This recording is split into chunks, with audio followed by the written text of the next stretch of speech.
Border Gavaskar trophy సమయంలో Rohit Sharma retirement గురించి పెద్ద చర్చనే జరిగింది.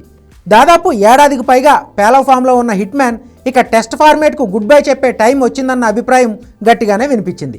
కెప్టెన్ కాబట్టే జట్టులో కొనసాగుతున్నాడంటూ కొందరు మాజీ ఆటగాళ్లు సైతం సెటైర్లు కూడా వేశారు. మెల్బోర్న్ టెస్ట్ సమయంలో రోహిత్ కూడా దీనిపై స్పందించాడు.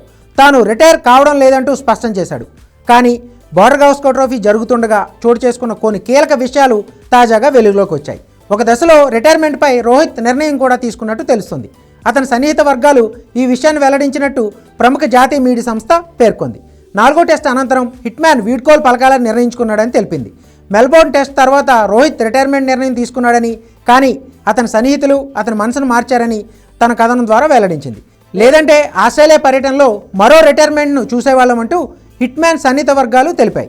హెడ్ కోచ్ గౌతమ్ గంభీర్, రోహిత్ మధ్య సంబంధాలు బాగాలేవని జాతీయ మీడియా కథనం ప్రచురించింది. జట్టు కూర్పు నుంచి మైదానంలో వ్యూహాల వరకు వీరిద్దరి మధ్య విభేదాలు తలెత్తినట్టు తెలిపింది. రోహిత్ రిటైర్మెంట్ నిర్ణయానికి ఇది కూడా ఒక కారణంగా భావిస్తున్నారు.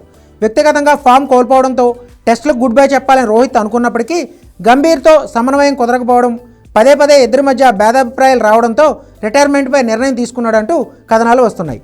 కానీ అతని శ్రేయోభిలాషులు, కుటుంబ సభ్యులు రోహిత్ను వారించినట్టు సమాచారం. ఈ కారణంగానే రిటైర్మెంట్పై రోహిత్ యూటర్న్ తీసుకున్నాడు. అదే సమయంలో గంభీర్ రోహిత్ తీరుపై అసంతృప్తి వ్యక్తం చేసినట్టు తెలుస్తుంది. రిటైర్మెంట్పై రోహిత్ మళ్లీ వెనక్కి తగ్గడం గంభీర్కు నచ్చలేదట.